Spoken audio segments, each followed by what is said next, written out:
Hello friends, good morning. আমি রিঙ্কু। আমার নতুন একটি ব্লগে তোমাদের সবাইকে ওয়েলকাম। আশা করছি যে যেখান থেকে আজকে আমার ব্লগটি দেখছো সকলেই তোমরা ভালো আছো এবং সুস্থ আছো, আর আমিও ভালো আছি। তো এখন বাজছে সকাল 7টা। ঠিক আছে, তাহলে চলো তোমাদেরকে সাথে নিয়ে আজকে আমি আমার ব্লগটি শুরু করলাম।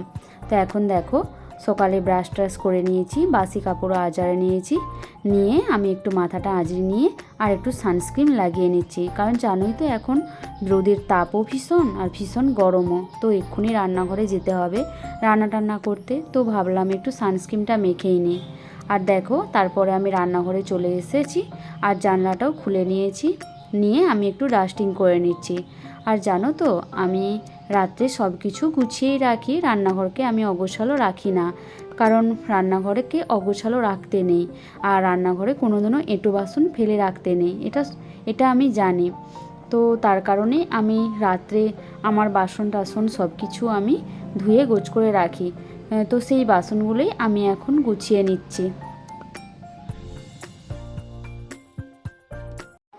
আর জানো তো, এই কোয়ার্টারে আমি আর আমার হাজব্যান্ড থাকি। তো এই রান্নাঘরটা ইউজ করা বলতে আমি একাই ইউজ করি, তাই রান্নাঘরটা সেইভাবে অপরিষ্কার বা অগোছালো হয় না। তবুও রোজ রোজ যে ধুলাবালিগুলো পড়ে না, তো সেখানে একটু ডাস্টিং করে নেওয়াই ভালো। কারণ আমি যদি ডাস্টিং না করি রোজ একটু করে, তাহলে যখন দেখব ডিপ ক্লিন করছি তখন ভীষণ নোংরা পড়ে গেছে এবং তখন পরিষ্কার করতে অনেকটাই কষ্ট হচ্ছে। তো তার থেকে আমি যদি রোজ একটু করে নিই, তো সেখানে আমার নিজেরই সুবিধা। আর এদিকে দেখো, তোমাদের দাদাভাইও ঘুম থেকে উঠে পড়েছে। তো ওরও ব্রাশ ট্রাশ করা হয়ে গেছে, তো ওর জন্য আমি চা করে নিয়েছি আর আমার জন্য একটু ছাতু গুলে নিচ্ছি। তো এটা চা নয়, এটা গ্রিন টি, তার জন্য এরকম কালারটা লাগছে। তোমরা হয়তো দেখে মনে করবে যে দিদিভাই চা বলছে, কিন্তু এটা তো চায়ের মতন নয়।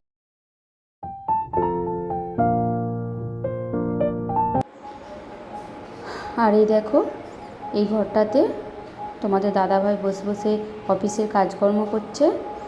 আর ওই ঘরটার থেকে এই ঘরটা একটু ঠান্ডা। তো এখন তো দেখতেই পাচ্ছ, সকাল হলেই রোদের কীরকম তাপ, তীব্র গরম। তো সেই কারণে এই ঘরটাতেই বসেছে। তো তারপর দেখো, আমাদের চা আর আমার ছাতু খাওয়া হয়ে গেছে। তো তারপর আমি বেডরুমটাকে চলে আসছি। তো বেডরুমটা একটু গুছিয়ে নিই। আর দেখো, প্রথমে আমি জানলাগুলো খুলে নিচ্ছি। তো জানলাগুলো খুলে নিচ্ছি ঠিক কোথায়, আবার একটু পরে বন্ধ করে দেবো। কারণ তোমরা দেখতেই পাচ্ছ কীরকম আলোটা আসছে ভেতরে, তো ভীষণই গরম হয়ে যাবে একটু পরকে। তো তাই ভাবলাম যে আগে বেডরুমটা ক্লিনিং করে নিই, তো তারপর আবার জানলাগুলো বন্ধ করে দেবো। আর দেখো, খাটটা আমি রোজেরই মুছে নিই একটু করে। আর তারপর দেখো, আমি যে বেডশিটটা আগে বিছিয়েছিলাম সেটাকেই তুলে ভালো করে ঝেড়ে নিয়ে আবার সেটাকেই বিছিয়ে দিচ্ছি। কারণ রোজ রোজ বেডশিট আমি চেঞ্জ করি না, আর রোজ রোজ আমি কাচিও না।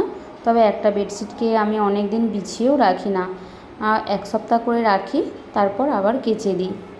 কারণ যতই হোক নোংরা তো হয়ই, তো একটা বেডশিটকে আমি বেশি দিন বিছিয়ে রাখি না।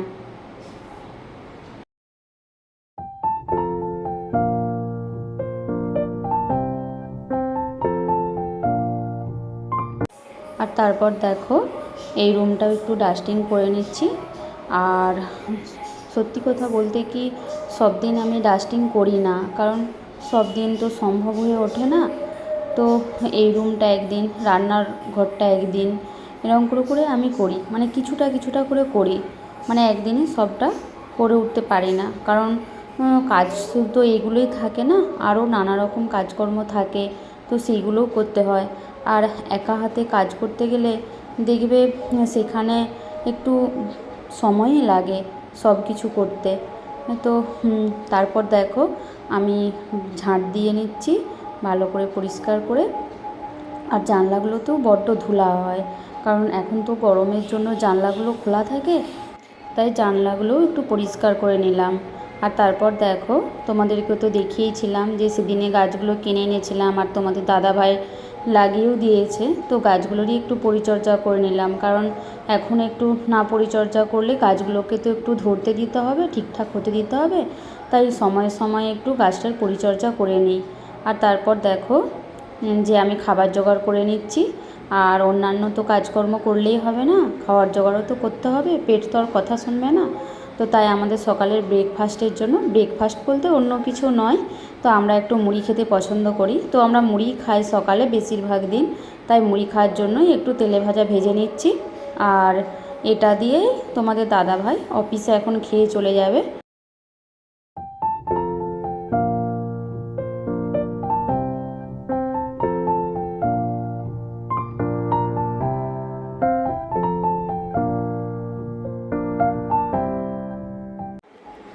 আর তারপর দেখো তোমাদের দাদাভাই খেয়ে অফিসে চলেও গেছে, আর আমারও খাওয়া দাওয়া হয়ে গেছে। আর তারপর আমি ভাতটা বসিয়ে নিচ্ছি।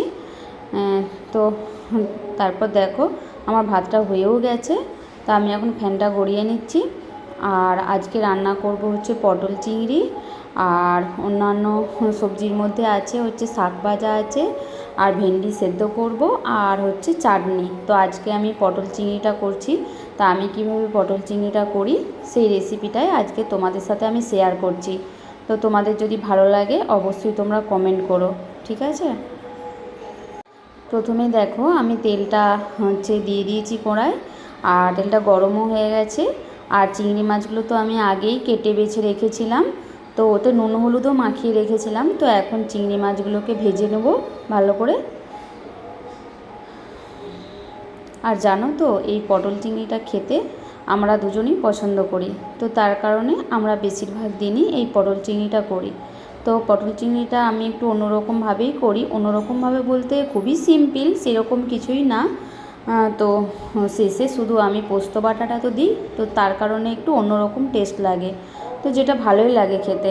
আর তারপর দেখো এই যে চিংড়ি মাছগুলো আমার ভাজা হয়ে গেছে।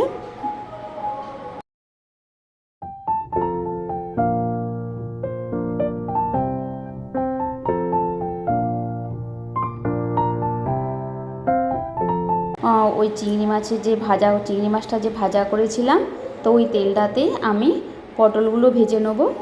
আর পটল চিংড়িতে সচরাচর হচ্ছে আলু দেয় না, তো আমি একটু আলু দিয়েই করি। তো আগে পটলগুলো একটু ভেজে নেব, আর পটলগুলো ভাজা হয়ে গেলে তো ওতেই আমি আবার আলুগুলোও দিয়ে দেবো। তো আলুগুলো দিয়ে আমি আলুগুলো ভেজে নেব। আর তোমরা হয়তো ভিডিওটির ব্যাকগ্রাউন্ডে অন্য একটা আওয়াজ পাচ্ছ, যেটা হচ্ছে হরিনামের আওয়াজ।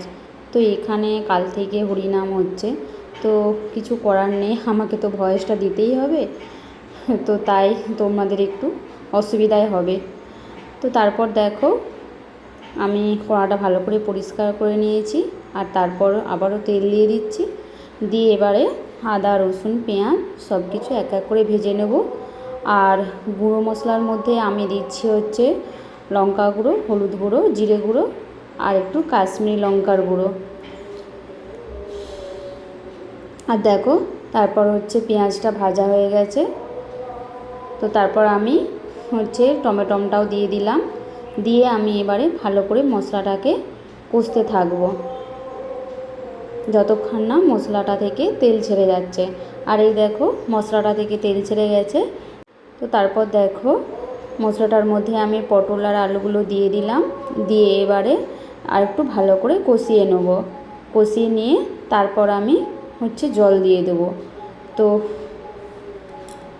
আর এই দেখো আমি জলটাও দিয়ে দিয়েছি, আর জলটাও ফুটে গেছে।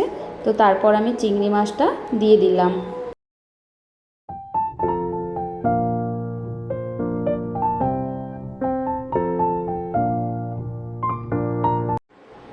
আর তারপর চিংড়ি মাছটা দিয়ে দেওয়ার কিছুক্ষণ বাদে আমি পোস্ত বাটাটা দিয়ে দিলাম। তো এইটাই এই রান্নাটার মধ্যে অন্যরকম একটু কিছু আছে। তো ওই পোস্ত বাটাটা দিলে একটু ভালোই লাগে, আমার তো ভালোই লাগে। তো তোমরাও এরকমভাবে করে খেয়ে দেখতে পারো, ভালো লাগবে। আর এই দেখো এই রকম হয়েছে পটল চিংড়িটা। এর আগের ভিডিওটিতে আমি রিকোয়েস্ট করেছিলাম যে তোমরা যারা আমার ভিডিওটি দেখছো তো তোমাদের কেমন লাগছে অবশ্যই তোমরা কমেন্ট করে আমাকে জানাবে, তো সেটা ভালো হোক বা খারাপ হোক। তো দেখতে পাচ্ছি আমার অনেক মিষ্টি মিষ্টি দিদিভাইরা আমাকে সুন্দর সুন্দর কমেন্ট করেছো। তো থ্যাংক ইউ দিদিভাই, তোমাদেরকে অসংখ্য ধন্যবাদ সুন্দর সুন্দর কমেন্ট করার জন্য। আর তোমরা বলেছো যে তোমাদের পাশে থাকতে, তো আমিও তোমাদের পাশে থেকেছি আর অবশ্যই পাশে থাকবো।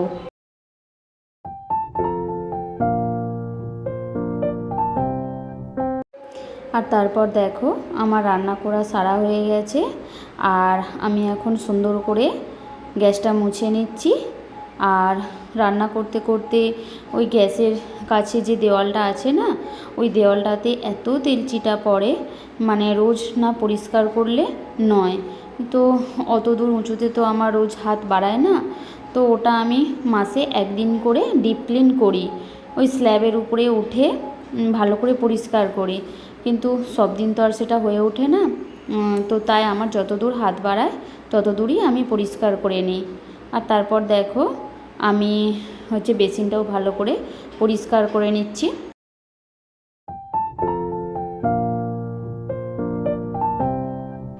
আর তারপর দেখো আমি তো অনেক আগেই তো ঝাঁট দিয়ে নিয়েছিলাম, তো তখন মোছা হয়নি।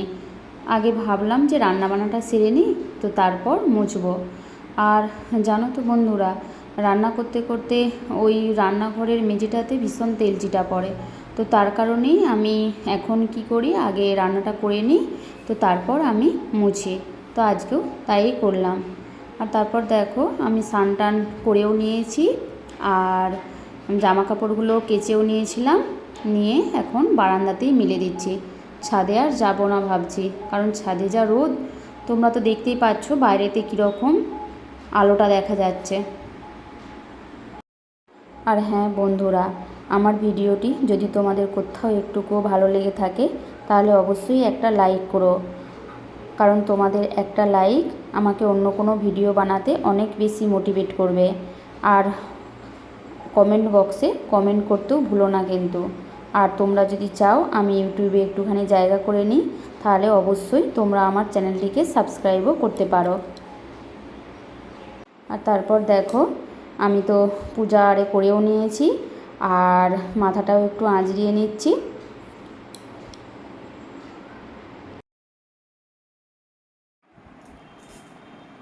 তো এখন বাজছে 12টা, আমার সব কাজ কমপ্লিট হয়ে গেছে, আর আমি এখন একটু রেস্ট করব।